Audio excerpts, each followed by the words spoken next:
Hello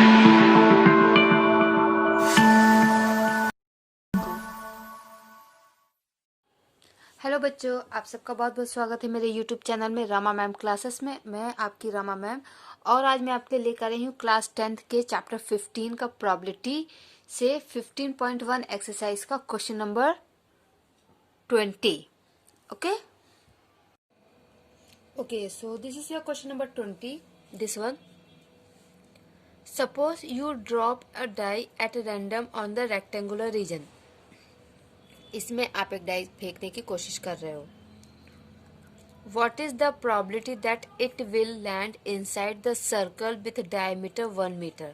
तो इसकी क्या probability होगी कि वो सर्कल के अंदर गिरेगी और उसका डायमीटर दिया हुआ है 1 मीटर और हमको रेक्टेंगल की लेंथ दी है 3 मीटर और ब्रेड्थ दिया है 2 मीटर। ओके, तो आपको क्वेश्चन क्लियर हो गया कि आप एक रेक्टेंगल पे रहे हो लेकिन सर्कल पे जाने के क्या क्या चांसेस हैं, आपको ये बताना है। क्लियर? तो देखिए, क्वेश्चन में फिगर देख के हम ये लिख सकते हैं, length of the rectangle equal to 3 metre, breadth of the rectangle. अब देखिए यहाँ पे भी आपका सरफेस एरिया एंड वॉल्यूम आ गया, आपको रेक्टेंगल का एरिया निकालना पड़ेगा। ठीक है, तो हर एक चैप्टर में एक दूसरे से रिलेटेड होता है। तो area of the rectangle, length into breadth is equal to 3 into 2, 6 metre square. Okay, diameter of circle 1 metre, तो रेडियस क्या हो जाएगा उसका हाफ, 1/2 मीटर। अब हम सर्कल का एरिया निकालते हैं। एरिया ऑफ सर्कल होता है pi r square, so 22/7 into 1/2 to 1/2, 11 और ये 1, तो ये हो गया 11/14 ओके मीटर स्क्वायर। या फिर अगर पाई के टर्म्स में निकालें तो हो जाएगा pi into 1/2 into 1/2 is equal to पाई/4। ठीक है, ये क्या हुआ सर्कल का एरिया। अब हमने ये एरिया क्यों निकाले? हमने एरिया इसलिए निकाले क्योंकि देखिए आप इतने में फेंक रहे हैं, तो ये जो एरिया हुआ ये हमारा टोटल पॉसिबल आउटकम हुआ, टोटल पॉसिबल आउटकम। और उसमें से इतने में जाने के क्या चांसेस हैं, तो ये हमारा फेरेबल आउटकम हुआ। ये हमारा क्या हुआ? फेरेबल आउटकम। ठीक है, और इसके रिस्पेक्ट में फिर हम प्रोबेबिलिटी निकालेंगे। समझ में आया कि हमने एरिया क्यों निकाला? Probability right to land inside the circle is equal to, ठीक है, फेरेबल आउटकम हमारे पास ये हुआ पाई/4 और टोटल आउटकम कितना हुआ 6, मीन्स पाई/4 डिवाइड बाय 6, पाई/4 मल्टीप्लाई 1/6 इज इक्वल टू पाई/24। ठीक है, पाई/24 ये होगी इसकी probability. Clear? This is your question number 20। Okay, तो अब हम देखते हैं कि हमारा क्वेश्चन नंबर 21 क्या है। A lot consist of 144 ball pens of which 20 are defective and the others are good. Means एक लॉट है जिसमें 144 बॉल पेन्स हैं और जिसमें से 20 डिफेक्टिव है और बाकी अच्छे पेन हैं। अब Noori will buy a pen if it is good but will not buy if it is defective. Noori उस पेन को खरीद लेगी अगर वो अच्छा होगा और नहीं खरीदेगी अगर वो डिफेक्टिव होगा। शॉपकीपर ने एक पेन निकाला था। Shopkeeper draws one pen at random and gives it to her. Shopkeeper ने एक पेन निकाला और उसको दे दिया। अब वो पेन खरीदेगी, she will buy and she will not buy. वो पेन खरीदेगी, इसकी क्या प्रोबेबिलिटी होगी, और वो पेन नहीं खरीदेगी, इसकी क्या प्रोबेबिलिटी होगी। ठीक है, तो क्वेश्चन आपको क्लियर हो गया। अब हम देखते हैं कि इसका आंसर क्या होगा। So according to question there are total 144 pen. ठीक है, टोटल कितने पेन है 144। So total possible outcomes,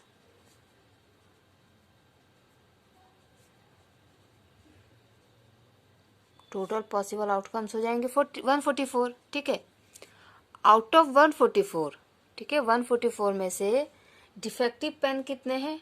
20. Number of defective pen is equal to 20.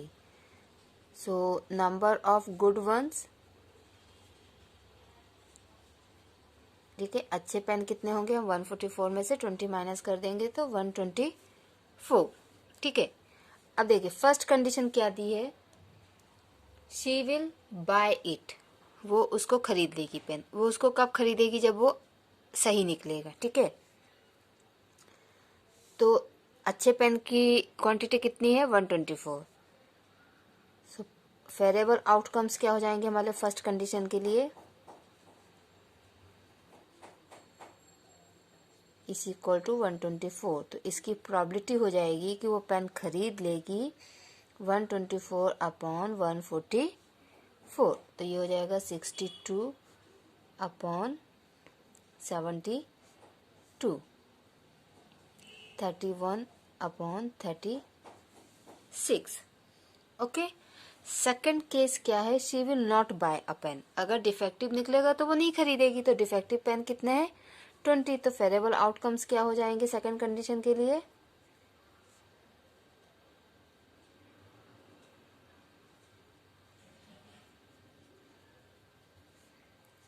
तो इसकी प्रोबेबिलिटी क्या हो जाएगी? 20 upon 144 means 10 upon 72, 5 upon 36. Clear? This is your question number 21. Okay, now this is your question number 22. Refer to example number 13. Complete the following table. हमको example number 13 देखना पड़ेगा. ठीक है, देखिए इस तरीके के क्वेश्चंस अगर एग्जाम में आएंगे तो एग्जाम्पल नंबर 13 लिख के वो नहीं देंगे. वो आपको एग्जाम्पल नंबर 13 में जो क्वेश्चन है वो क्वेश्चन लिख के देंगे. ओके, तो ये है example number 13. 2 dice, 1 blue and 1 grey are thrown at the same time. Write down all the possible outcomes. What is the probability that the sum of the two numbers appearing on the top of the dice is? ये हमको नहीं लेना है, हमको बाकी का सारा question exercise से लेना है. इसके बाद आगे का है. ठीक है, तो सम आना चाहिए 2, 3, 4, 5, 6, 7, 8, 9, 10, 11, 12. ये सम आना चाहिए. इन सम के आने की क्या प्रोबेबिलिटी होगी ये हमको बताना है और हमको सारे पॉसिबल आउटकम्स भी लिखना है. तो ये मैं ऑलरेडी डिस्क्रिप्शन में बता चुकी हूँ आपको. मतलब इससे पहले जो मैंने वीडियो बनाया था उसमें मैंने आपको बताया था कि जब हम 2 डाइस को एक साथ फेंकते हैं या एक ही डाइस को 2 बार फेंकते हैं तो टोटल 36 पॉसिबल आउटकम्स होते हैं. मैं दोबारा से इस क्वेश्चन के लिए लिख देती हूँ. ओके, तो देखिए वो ऑल पॉसिबल आउटकम्स क्या होंगे?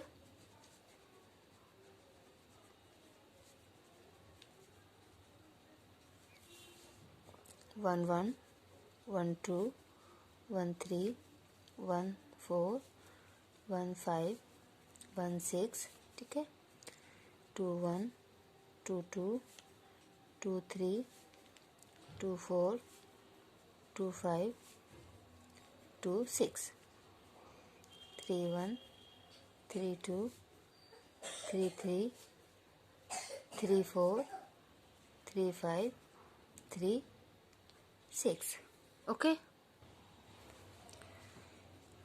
4, 1, 4, 2, 4, 3, 4, 4, 4, 5, 4, 6,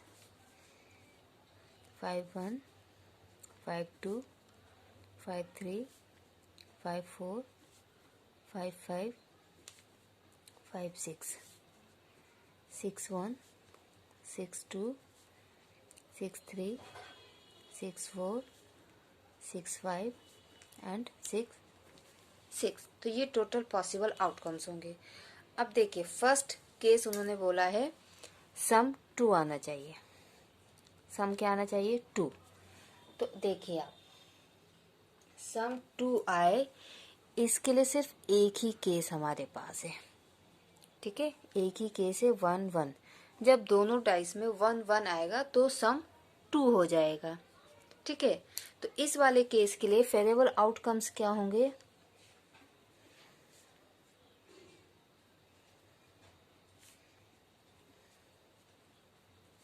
होगा 1, ठीक है, और टोटल पॉसिबल आउटकम्स तो 36 हैं, तो इसकी प्रोबेबिलिटी हो जाएगी 1/36। क्या होगी? 1/36। और ये आपको क्वेश्चन में भी दिया है, बट ये कैसे है ये आपको समझ में आ गया। अब बोल रहे हैं कि सम 3 आना चाहिए, तो देखिए सम 3 जो है इससे और इससे, इन दो से सम 3 आएगा, क्योंकि 1 + 2 3 एंड 2 + 1 3। इसके अलावा कोई भी केस ऐसा नहीं है जिसमें सम 3 आएगा। तो सेकंड केस के लिए फेवरेबल आउटकम्स क्या हो जाएंगे? 2, ठीक है, तो इसकी प्रोबेबिलिटी हो जाएगी 2/36, that is equal to 1/18। Okay, अब थर्ड बोला है सम 4 आना चाहिए, तो देखिए सम 4 कहाँ से आएगा? 1 + 3 से 4 आ जाएगा, 2 + 2 से आ जाएगा, और 3 + 1 से। मतलब टोटल कितने केस मिल रहे हैं हमें? 3। फेवरेबल आउटकम्स कितने मिल रहे हैं थर्ड केस के लिए?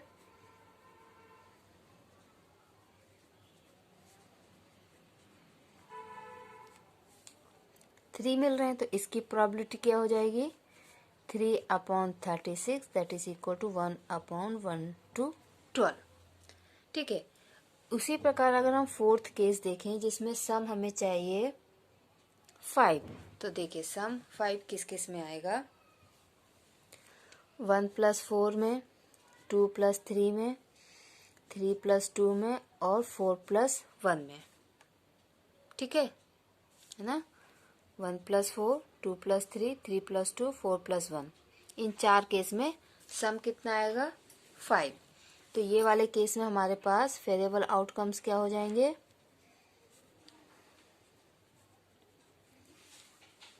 4। ठीक है, तो इसकी प्रोबेबिलिटी क्या हो जाएगी? 4/36, दैट इज 4 × 1 = 4, 4 × 9 = 36। ठीक है, तो यहाँ से आपको ये समझ में आ गया होगा, अगर आप थोड़ा सा इस चीज को नोटिस करें कि यहाँ पे आया है 2/36, 1/36, 2/36, 3/36, और यहाँ आया 4/36। दैट मीन्स फिफ्थ केस आपका हो जाएगा 5/36। ओके, फिर आएगा 6/36, फिर वापिस से रिवर्स में जाएगा। ठीक है, इसको हम चेक कर लेते हैं। तो देखिए सम 5 आए, यहाँ तक हमने कर लिया था। अब हम देखते हैं कि सम 6 आना चाहिए। ठीक है, तो ये जो हमने टोटल पॉसिबल आउटकम्स लिखे इसमें से हम देखते हैं कि सम 6 किस किस में से आएगा।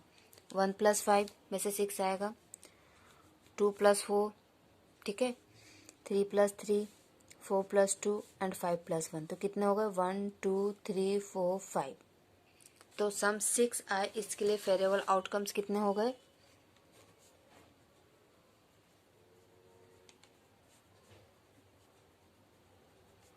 5 हुए, तो इसकी प्रोबेबिलिटी क्या हो जाएगी? 5/36। क्लियर। अब सम 7 आए, कितना आएगा सम? 7। ठीक है, तो 7 आएगा सम 1 + 6 से, 2 + 5, 3 + 4, 4 + 3, 5 + 2, 6 + 1। तो कितना होगा? 1 2 3 4 5 6 6 हो गए।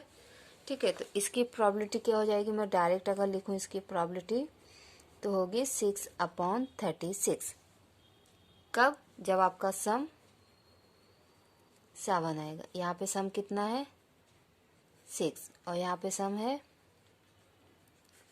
5। ठीक है, ये आपको करते जाना है। अब सम 8 आना चाहिए। कितना?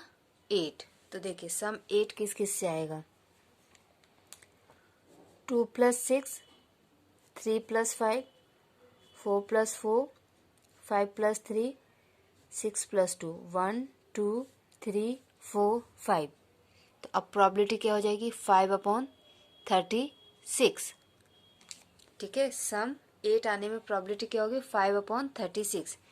तो मैं इसको यही लिख लेती हूँ सेम पेज पर। प्रॉबिलिटी हो जाएगी 5/36। कब? जब आपका सम होगा 8। ठीक है, अब सम 9 आना चाहिए, तो 9 किससे आएगा? 3 + 6, 4 + 5, 5 + 4, 6 + 3, 1 2 3 4। तो इसकी प्रॉबिलिटी क्या हो जाएगी? 4/36 जब सम आपका 9 होगा। सम 10, 4 + 6, 5 + 5, 6 + 4। तो इसकी प्रॉबिलिटी क्या होगी? 3/36। सम होगा 10। तो 11 के लिए कितनी हो जाएगी? 2/36 एंड 12 के लिए 1/36। ठीक है, तो यहाँ से आपको एक आइडिया लग गया होगा। मैं इसका एक चार्ट बना के बताती हूँ। तो देखिए, अभी तक हमने जो किया उसके अकॉर्डिंग अगर हमको सम 2 3 4 5 6 7 8 9 10 11 या 12 चाहिए, ठीक है, तो हमारी प्रॉबिलिटी इसकी हो जाएगी 1/36, 2/36, 3/36, 4/36, 5/36, 6/36, 5/36, 4/36, 3/36, 2/36 एंड 1/36। ठीक है, ये हम कैलकुलेट भी कर चुके हैं। अगर आप थोड़ा सा समझ जाए 2-3 बार कैलकुलेट करके, तो आप इसको डायरेक्ट भी लिख सकते हैं बच्चों। पढ़ते रहिए बच्चों, अपना ख्याल रखिए। Thank you, bye bye.